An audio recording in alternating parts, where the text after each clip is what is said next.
प्रेम भाव को उत्पन्न करते हुए पवित्रता को उत्पन्न करें। ठीक है, अब हम आपको दिखाते हैं ऋग्वेद मंडल नंबर 9 सूक्त 86 का मंत्र नंबर 26। इसमें क्या है, ये कविरत्यो है, कविरत्यो।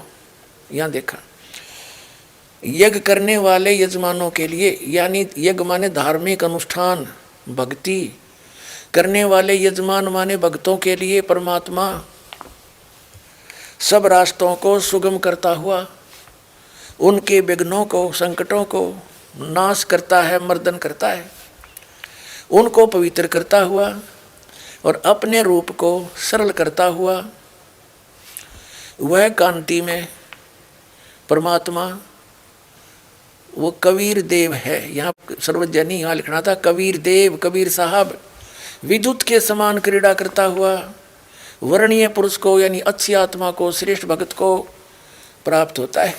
अब देखो ऋग्वेद मंडल नंबर 9 सूक्त 86 का मंत्र 26 पढ़ लिया, अब 27 पढ़ेंगे।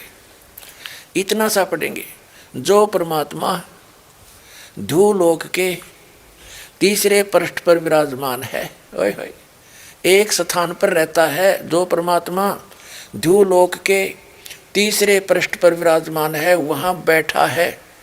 अपने आत्मा धूलोक का अर्थ है तेजो में लोक, वो सतलोक जिसको संत भाषा में हम सतलोक कहते हैं, सत्यलोक कहते हैं, सचखंड कहते हैं। वह पृथ्वी 100 प्रकाशित है हीरे की तरह, और उस सतलोक के 3 पोर्शन हैं, 3 विभाग, डिवीजन हैं। तो उसके तीसरे विभाग में सबसे ऊपर वाले स्थान पर परमात्मा विराजमान है, गुम्बज के अंदर, सिंहासन के ऊपर राजा की तरह। सिर पे मुकुट है, ऊपर सफेद छत्र है। अपने आत्मा महर्षि दयानंद क्या कहते हैं, क्या मानते हैं कि परमात्मा एक स्थान पर नहीं है। अब थोड़ा सा उसका प्रकरण दिखाते हैं सत्यार प्रकार से, फिर आगे चलेंगे।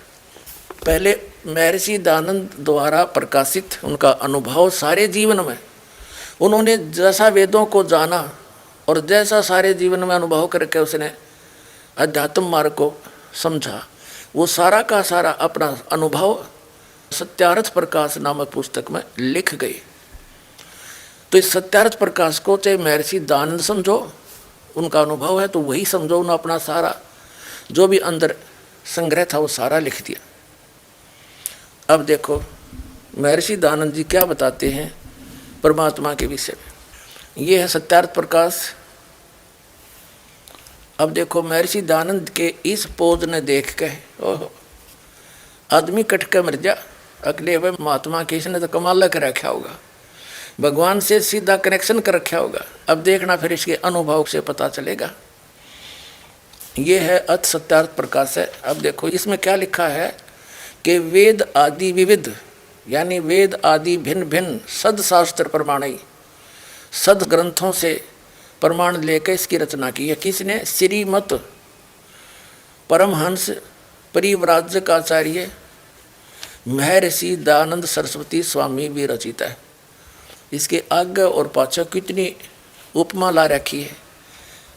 ये प्रकाशक हैं वैदिक यति मंडल, दयानंद मठ, दीनानगर, पंजाब से। और ये वही प्रकाशक हैं, वही।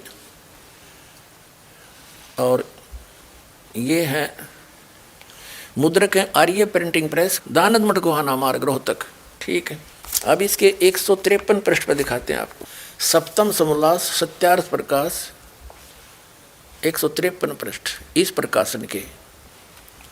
यहाँ देखते हैं, किसी ने प्रश्न किया ईश्वर व्यापक है व किसी देश विशेष में रहता है।